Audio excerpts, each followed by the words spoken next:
বিশ্বকাপ জোরে কাঁপছে দেশ। তরুণীরা মাতোয়ারা বিশ্বকাপের রঙ্গমঞ্চে। আর্জেন্টিনা ভক্তরা দিন দিন পাগলাটে কাণ্ড করছে বিভিন্ন দেশে, তেমনি পিছিয়ে নেই বাংলাদেশের ভক্তরাও। আর্জেন্টিনার ভক্তরা মেসিকে নিয়ে বাড়তি উচ্ছ্বাসে থাকে সবসময়। এবার মেসির সম্ভাব্য শেষ বিশ্বকাপ ঘিরে রাজধানীর মিরপুরে উন্মোচন হল আর্জেন্টিনা জাতীয় ফুটবল দলের বিশাল জার্সি। মেসির আইকনিক ১০ নম্বর জার্সির আদলে নির্মিত প্রদর্শনীটি কোটি আর্জেন্টিনা সমর্থকদের ভালোবাসা আবেগের প্রতীক। সর্বসাধারণের প্রদর্শনের জন্য রাখা হয়েছে বিশাল আকৃতির এই জার্সিটি। ঢাকা ক্যান্টনমেন্ট ইব্রাহিমপুর সরকারি প্রাথমিক বিদ্যালয়ের গেটে এটি স্থাপন করা হয়েছে। আয়োজকদের দাবি, এটি দক্ষিণ এশিয়ার সবচেয়ে বড় ফ্যান নির্মিত আর্জেন্টিনা দলের জার্সি।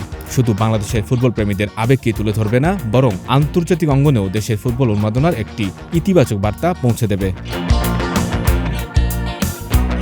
সঞ্জয় দত্ত, বৈশাখী সংবাদ।